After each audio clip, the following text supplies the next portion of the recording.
ناظرین، آغا ساجد کی طرف سے سلام قبول فرمائیے۔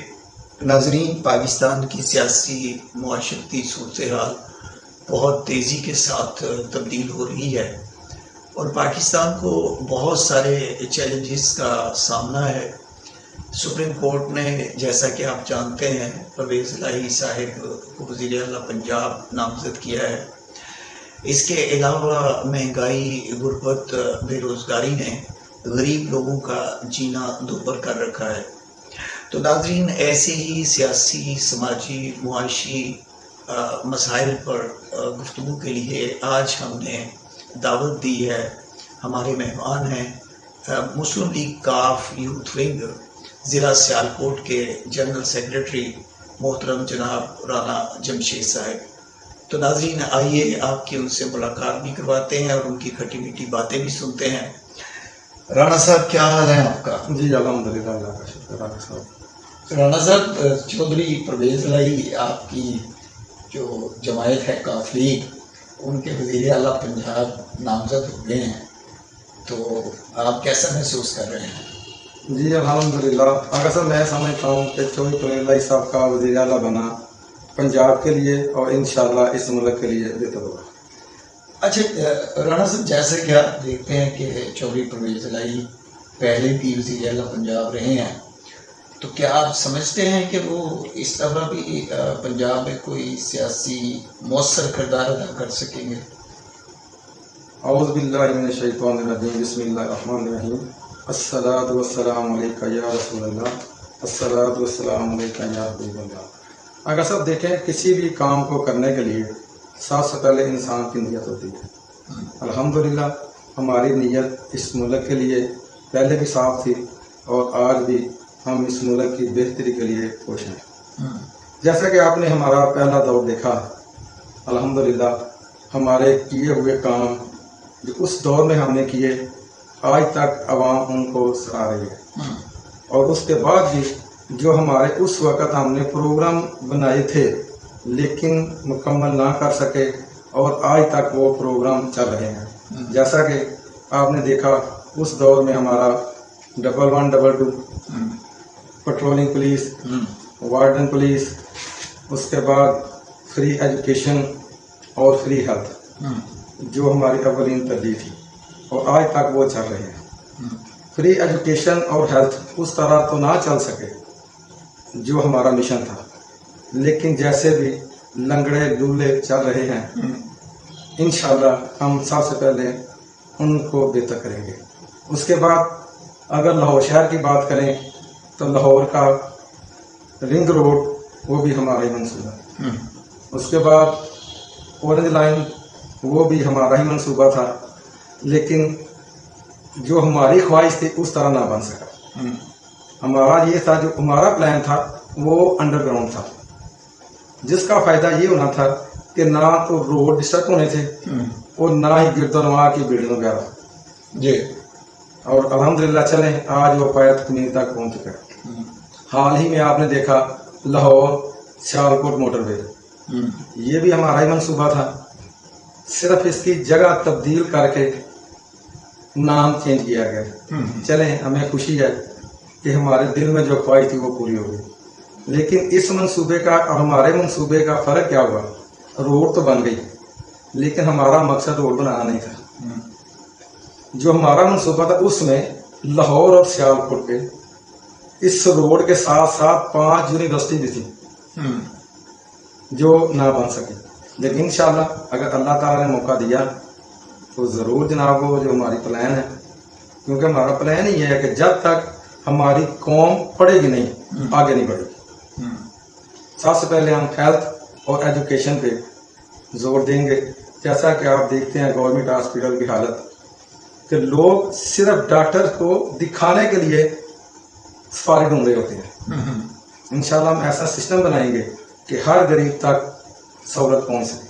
انشاءاللہ چودھری صاحب جو بھی پلان بنائیں گے وہ پنجاب اور پاکستان کے لیے دیں گے۔ کچھ لوگ تو یہ بھی کہتے ہیں نا کہ چودھری شجاعت سے زرداری صاحب کا خط لکھوانا اور پھر انہیں پنجاب کا وزیر اعلیٰ بنوا دینا، یہ کاف لیگ اور زرداری کی کوئی ملی بھگت کا نتیجہ ہے، آپ اس کے بارے میں کیا کہیں گے؟ دیکھیں یہ جو آپ بات کر رہے ہیں کہ زرداری قاتل اخوانہ ملی بھگت، چودھری برادران کو ان کے مخالف یہ بات مانتے ہیں کہ وہ جس کے ساتھ چلتے ہیں منافقت نہیں کرتے۔ اگر چوائس پریلائی کا مقصد صرف وزیر اعلیٰ ہی بننا ہوتا تو وہ تو نون لیگ شروع سے آفر کر رہی تھی۔ زرداری نے آخری جو پتہ پھینکا تھا وہ بھی یہی پھینکا تھا کہ ہم چودھری پریلائی صاحب کو متفقہ امیدوار کھڑا کرتے تھے۔ اب چودھری صاحب کی کیا رضامندی تھی، ان کی بات سمجھنا تو آپ کو پتا پھر، لیکن چودھری پریلائی صاحب نے صاف کہہ دیا تھا کہ ہم عمران خان کے ساتھ چلے ہیں، اس کے ساتھ ہمارا اتحاد ہے اور انشاءاللہ اس کے ساتھ ہی چلتے رہیں گے۔